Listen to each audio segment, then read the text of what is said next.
A good Tavach, and welcome to week number 2 of 30 Letters in 30 Days. We started our journey last week at this time, Motzei Shabbos Kodesh, and we finished a complete week. I hope that everybody got the Shabbos discussion table companion that we created. If you didn't, that's at 30letters30days.com. And that's your one-stop shop to get the archives of previous classes, as well as the PDFs to print out to follow the letters inside during the class, as well as on Erev Shabbos, we put out another PDF, which is a review of the letters we learned this week, along with some discussion questions for you and your family. My family and I also did that this Shabbos at the Shabbos table. Okay. So another letter, Baruch Hashem, Chof Beis Mar Cheshvan Tavshin Yud Tes, Brooklyn, New York, Lichveid HaShofet Mar Sholem Sheyichya Ksan. Who is Kveid HaShofet Mar Sholem Sheyichya Ksan? Shofet is a shofet, an Israeli judge. A judge in the Israeli judicial system, a jurist, and he had various positions, including the judge of the High Court in Tel Aviv, as well as in other cities at different junctures. And that is how probably most people who are familiar with the history of Israeli government would know him. But for unsere, inside Lubavitch crowd here, I'll tell you who Reb Sholem was. Reb Sholem Ksan was originally Kazarnovsky. That's a name that you may be familiar with. Yes, he was distantly related to Reb Shlomo Aaron Kazarnovsky, who was one of the early leaders of Chabad in America. And that's because he was descended also from Menucha Rachel, Rebbe Menucha Rachel of Chevron. In fact, I'll tell you Reb Sholem's yichus, because he's from a famous family we know. His father was Reb Levi Yitzchak, who was a Rav, and in turn was the son of Reb Eliezer Shimon, who was a chassid of the Rebbe Rashab and one of the leaders of the Chabad community in Eretz Yisrael. Reb Sholem himself was born in Yerushalayim, so he was a real Yerushalmi. And their family had been in Eretz Yisrael from the time of the Tzemach Tzedek. And they married into the family of Rebbe Menucha Rachel. So the tree goes like this. So I said, Reb Sholem's father is Reb Levi Yitzchak. His father was Reb Eliezer Shimon. Reb Eliezer Shimon was the son of Shterna Reza, who was the daughter of Rebbe Menucha Rachel. Okay, so that's the yichus. Interestingly enough, the Rebbe doesn't make any note or mention of the yichus in this letter, although they had other correspondences and they had met in person. So I'm sure that the yichus came up at some point. When did they meet in person? A few years earlier. This letter is 1959, or it's probably still the last few months of 1958, actually, Cheshvan. But they had met a few years earlier. Pesach, Reb Sholem came to 770. He visited 770, and then he had Yechidus after Yom Tov, after Pesach. So talking about 2.5 years before this letter. He was very active in social causes. In addition to being a judge, he was active specifically in the B'nai B'rith youth movement. And this letter that the Rebbe is writing to Reb Sholem is actually discussing his involvement with the youth, and in general, an approach to how to reach the youth. So we're talking to somebody who comes from an illustrious pedigree, descendant ultimately of the Alter Rebbe, of the Baal HaTanya himself, because if he's descended from Menucha Rachel, that means She was the daughter of the Mittler Rebbe, who was the son of the Alter Rebbe. So we're talking about somebody who's from Beis Harav, which also means a distant relative of the Rebbe himself. I should mention also that this Reb Shalom was in America for quite some time. I think 6 or 7 years. He actually went to University of Chicago. The last class you saw me do Thursday night, I gave from Chicago, or more specifically from Highland Park, Illinois. So just a little tie-in there, a little Jewish geography. Apparently he was at the University of Chicago from 1928 until 1935. We're talking about before the founding of the State of Israel. And like I said, he was born in Yerushalayim, and then he was educated in Chadarim and religious schools as a child. Went to America, went to University of Chicago, and then he returned to Eretz Yisrael, and he was involved, as we mentioned, in the judicial system there. Okay, here's the letter. Shalom uvracha, greetings and blessings. La'acher ha'hefsik hachi orech. After a very long hiatus, after a long interval. Noam li lekabel michtave miyem hei b'cheshvan. It was very pleasant for me to receive your letter from the 5th day of Cheshvan.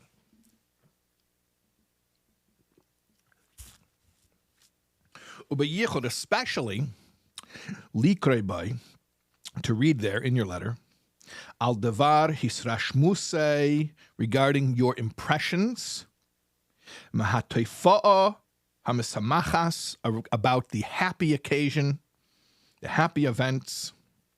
He hishtatvus b'nei hanoyar b'botei knesses Chabad b'yamim hanoyroyim uvesimchas Torah shispalul sham.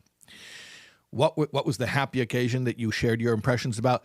The participation of the youth at the Chabad shuls, plural, where you davened the high holidays and Simchas Torah. So apparently Reb Shalom, I don't know if he regularly davened with Chabad, but for sure this particular Tishrei that had just passed, he went to Chabad shuls, different shuls, for different parts of the high holidays and Simchas Torah. And what he was very impressed with, and he wrote to the Rebbe and said that he was impressed, was how he saw youth present at these services and participating. And that was made a very favorable impression upon him, to see the involvement of the youth. Muvan sha'ani maskim im kvedei shahabaya hachi cheshuva b'chol kibbutz ve'eretz ubefrat b'artzei hakdesha hu hakivan shahelech bei hanoyar. It's understood that I agree with you that the most important issue in any land or in any group of people, but especially in the Holy Land, is the direction of the youth. So apparently Reb Shalom wrote to the Rebbe and said, along with his favorable impressions of the youth at the Chabad shuls, he said, the most important thing in any place is you have to see how the youth are doing. What's the direction of the youth? So the Rebbe is saying, I'm maskim. Literally, the Rebbe says, I'm maskim. I agree with you. You're right. The direction of the youth is super important. V'yadua asher nisiei Chabad b'chol hadoros v'chol hamekemes. So it's known that the leaders of Chabad, the Rebbeim, in all the generations and in all their different places, wherever they lived, Amusei kama tirdais uvoyes ba'aveidasim l'teves haklal v'haprat, even as burdened as they were with all of the different issues that they had to deal with for the general community as well as for individuals, nevertheless, as busy as they were, hikdishu chelik godol ma'aveidasim, they dedicated a very significant portion of their work, lechinuch v'kirav hanoyar, to the education and influence of the Jewish youth.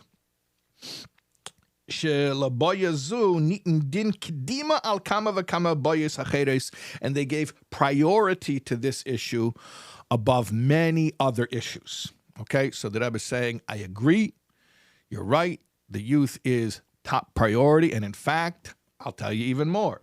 This was what we saw by the Rebbeim, that they also prioritized dealing with the youth, that this was given special priority. Okay. Now the Rebbe is going to add his own insight and basically say, I agreed with something that you wrote, and I'm going to expect, not tit for tat, quid pro quo, that you're going to agree with what I'm about to say. But the Rebbe says, I'm sure that when I say this, it's going to resonate with you, which is one of the things you see a lot with the Rebbe. It's a lot, the style of the Rebbe. We've spoken about this many times about how the Rebbe will say, it goes without stating. We don't even have to elaborate. This is readily obvious. It's apparent, and also this similar style of the Rebbe saying, I'm going to tell you something, and I know you're going to agree with it. I could read a lot into that, and I think I have read a lot into it in the past, and I continue to read a lot into it. I'll just share with you one thing, and that is maybe two things. I'm sorry, I can't behave myself. One is more psychological. The other one's probably more spiritual. The psychologically, I think it's always positive and helpful to establish common ground. So even especially when you're disagreeing with somebody, it's important to say, look how much we agree about. But even when you're talking to someone you agree with, it's just good to keep on reestablishing how much we agree on, how like-minded we are. We're on the same side. We're on the same team. Okay. So that's one thing. Also spiritually, you see, when you speak well of people and you speak well to them about themselves, generally speaking, it's especially when a Rebbe speaks to someone this way, it lifts them up. It lifts them up to that level. So the Rebbe says, Bivadai, certainly, lidechavose, that to someone like you, asher liba er lakodshe umasenu, somebody whose heart is awake to the holiness of our nation. Meaning, I know who I'm talking to. I know my customer. You're a person who cares about and who's aware of the holiness of the Jewish people. In other words, yes, he was a secular judge, but the Rebbe is saying, you're not just coming from a purely secular approach. You understand that there's ruchnius here. There's a spiritual, intangible quality here. That the Jewish people aren't just a nation like any other nation. There's a certain kedusha here that we're talking about. Okay, so let's reaffirm that. And I always suspect whenever the Rebbe reaffirms something with somebody, it's probably to give him a boost in that area as well. Okay. Vasher mishrase betur shefet. And furthermore, you're working in the capacity of a judge. Nisenis like sharin miyuchad. It gives you a special ability. La'ayin bipnimyusei shala adam, to look into the inside of a person, umatzav ruchai v'chulu, and into his state of mind. So the Rebbe says, speaking to a guy like you, who A, understands the spirituality that we're talking about here, about Jewish identity. B, you're a guy, because of your job as a judge, that you look deeply into people. Like, you don't just take things at face value. You understand how to analyze things deeply, you analyze people deeply, and understand where people are coming from. So I'm going to tell you something that you're going to get. You're going to totally get this. This is right up your alley. L'maiser laharich. It's superfluous to elaborate at length about this. Asher b'matzav hanechochi, that the present situation, b'artzeinu hagdesha, in the Holy Land. We're talking about the present situation in the last months of 1958, heading into 1959. Yesh labaya amura chashivas gedela pi kama mipnei akav hanoisif. This issue that we're discussing has even greater significance. It is amplified. It is magnified by an additional factor, which apparently they haven't discussed yet. Now that Rebbe is going to bring up, what is this amplifying factor that exists. Like, in other words, we've already agreed that the direction of the youth is important for any people in any place, but especially in the Holy Land. We get that. Okay. And I'm going to tell you now something extra that a guy like you who appreciates what you appreciate and who has the experience that you have and the capacities that you have, you're going to totally get what I'm about to say. Here's an extra factor that affects this whole situation about the youth. And here's what it is. Shene'ekru ha'olim min kemes meshveisehem sheyashvu sham me'es b'shanim u'mesidrei chayim muvusasim meshech kama v'kama doros. That the immigrants, the olim, the newcomers to the land, were uprooted. The Rebbe uses the word uprooted from their places of where they were settled for hundreds of years and had a system of life that was settled for many, many generations. Okay, so here's the deal. We have to consider the fact of how the youth in Eretz Yisrael are coming from, generally speaking, a very destabilized situation. Now, Reb Sholem, we said, he came from a long line of Eretz Yisrael, from people who lived in Eretz Yisrael. We remember we said his father's, what do we say? His father's mother? Let me look at what I wrote here. His father's mother's mother. Yeah, it was Menucha Rachel. Right, so we're talking about, he's fifth generation, Sabra, like they call it. But that's very, very rare. That's unusual. Obviously, there was a Jewish presence, a constant Jewish presence in the Holy Land at all times through history. But if you're talking about in 1959, if you would look, I don't know what the numbers are. I'm sure they're easy to find out, though, with a Google search. In 1959, what percentage of the Jewish population in the Holy Land were born there? I would assume the majority were not. Remember, you're talking about still, it's after the Holocaust, right after World War II. So a lot of Ashkenazim are coming, not from Russia yet, because it was totally closed up. That came much later. But people who were displaced from Eastern Europe, from where the Holocaust was. You're talking about a lot of Sephardim who are coming from all the countries that they were thrown out of. A huge population, Morocco, Iraq, Syria, and many other populations. So the Rebbe points out to Reb Sholem that there's an exacerbating factor that the youth, or at least a great deal of the youth in Eretz Yisrael, were ripped away, were uprooted, is the Rebbe's word, from the settled system of life that they had for centuries and for generations. So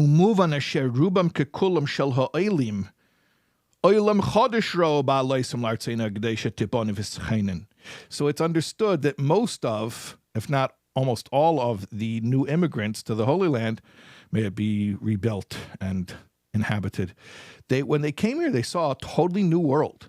It was totally foreign to them. That I was not getting into the whole thing about how many traditional religious Jews came to the Holy Land and unfortunately were exposed to a whole secular culture that they had been sheltered from. The Rebbe is not, at least the Rebbe is not saying it explicitly. But the Rebbe is saying, look, you're talking about people, we're going to be honest about the Jewish situation. They had tradition. They had Jewish tradition. Long histories of Jewish tradition. And when they came to the Holy Land, ironically enough, they were uprooted from much of that. And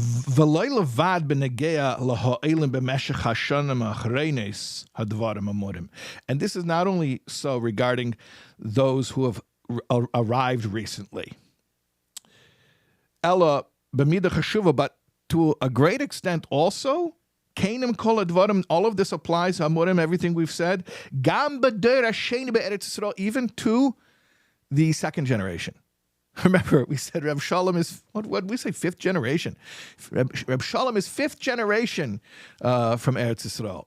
And the Rebbe is saying a lot of these people, either they themselves are Olim, they just came, or even the children of the Olim. You don't think that they just automatically resettle so quickly. They don't. So the Rebbe is saying you have to pay attention to the fact that if you're going to be honest about the situation of the youth in Israel, a very significant factor that cannot be ignored is the extent to which you're talking about a massive population that has been removed from the tradition and the history that was retained in their families for centuries. And it's a real issue. So they came to the Holy Land, that's great, but they come there and all of a sudden everything that was sort of propping them up and holding them up is removed from them. And it's an issue. It can't be ignored. Okay. So, and by the way, as an American, I'm fully aware that I cannot properly appreciate this observation that the Rebbe is making. And even when I'm reading this, I'm couching it in American terms. I can't avoid doing that. I would love to hear from an Israeli. I wonder if we have any Israelis who bother to watch this with me with my American English and everything. But I would love to hear from an Israeli what your impressions are of this, of the Rebbe's analysis of the youth in Israel in the decade just after the founding of the State of Israel, that this issue of youth being removed from their long history of tradition, how much of an issue was that? How much of an impact did that have? If you were there, if you lived through this, if your parents were there and lived through this, I would love to hear about it because, like I say, I don't relate to this directly. When I'm thinking about this, though, I'm thinking about the American version of it, which is a little bit different in that it took a little bit longer, I'd say, and it happened for different reasons, but the end result was pretty much the same, that the Jews came from a place where they had a long tradition, solid tradition, and they came to a place where a lot of that just sort of fell away. In America, it was for different reasons, and it was more, I would say, by attrition than the active, and here, the Rebbe doesn't speak about it here, but there was, we know, unfortunately, an active agenda on the part of certain secular movements to replace Jewish religious identity with a cultural nationalistic identity. Okay, and here the Rebbe doesn't speak about any of that, at least not explicitly. But I'm relating to this. I'm thinking about, yeah, it's true. Like from my experience as an American, a lot of times you're dealing with Jews who, if you would meet their grandparents or their great-grandparents, you would see them fully religious Jews. And now who are you talking to? Somebody who they're sort of removed from that. They don't have that context. So what do you do? You know, I've seen it in my own life. I remember when we were Bacham on Mivtzayim and you'd meet a Jew on the street corner, it didn't matter how secular they were. There were certain things that were cultural touchstones. Yeah, you know, a Yiddish word or just, you know, speaking about Israel, the safety of Israel. Like even like 20 years ago when I was a Bacher, I guess I'm 23 years ago when I was a Bacher, those things meant more. And today, you see, they mean less. I remember even hearing a few years ago about a college campus in the Pacific Northwest that stopped serving matzo balls. Why? Because the students didn't know what they were.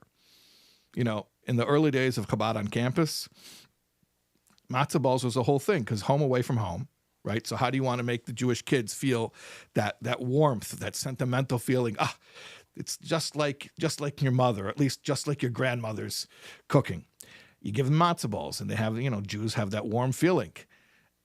But it came to a point in the past 5-10 years Jewish students, they didn't know what matzo balls were, so it didn't have that trigger. They were removed from that. So again, I'm Americanizing the situation because I don't really relate to the Israeli version of it, but my point still stands. The Rebbe is saying to Reb Shalom, what do you do when you're trying to guide the youth and they're removed from all of this history, from this stabilizing force that they had in their family lines for so many generations, and now you don't have access to that? How do you reach them? I'm glad you asked. Okay. La'ashrenu, to our great fortune. Good news, happy news. Pisrein haboya bitzidah. The solution to the problem is sitting right there next to it. By the way, I could use that expression to almost sum up every letter of the Rebbe. La'ashrenu pisrein haboya bitzidah. To our good fortune, lucky, how lucky, the solution to the problem is sitting right there next to the problem. Sometimes even the solution to the problem is right there inside of the problem. How are we going to fix this? What's the solution? Here it is. Ki bepnimios nefesh kol echad va'achas min bnei Yisrael. In the inner soul of every Jewish man and woman.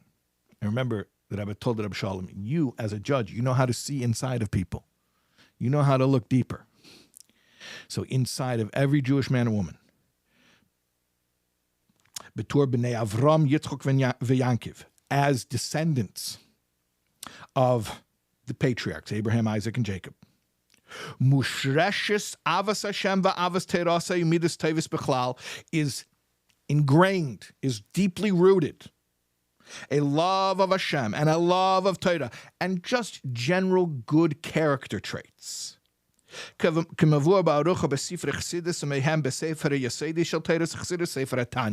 this is explained in the Chassidische Svarim, especially in the foundational Chassidische Sefer, the Tanya, which, as we mentioned, Reb Shalom's ancestor, the Alter Rebbe, was the author of. In Tanya and in other Chassidische Svarim explains that this is the native default setting of the neshama. The Avas Hashem, or what we call the Ava Mesuteres, is the nature of, it's the instinct of the Jewish soul. So the Rebbe says, we've got a problem. These Jews are culturally removed from the golden chain of tradition. Big problem, and it is a problem. Baruch Hashem, we have the solution right next to us, right next to the problem.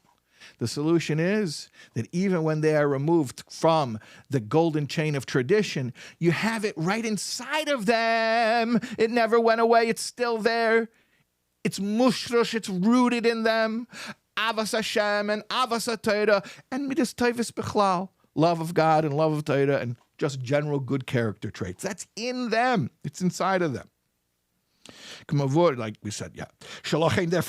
Therefore, muvtochim anu shebishtadlus hamasima.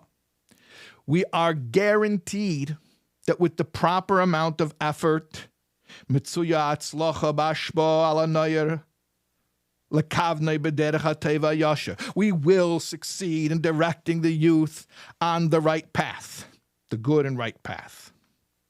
V'hakorazu, this information, this knowledge that I'm sharing with you about the fact that the Jewish people have it inside of them, why should you know this? Why is it important? It's true even if you don't know about it.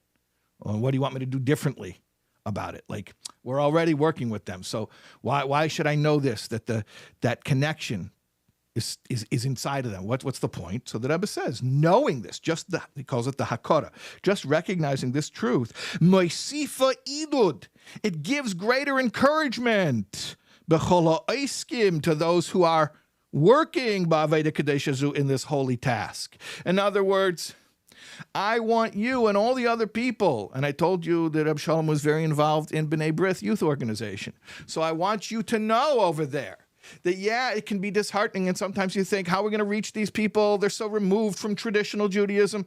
Yeah, maybe culturally, that's environment, but inside of them, they're never removed.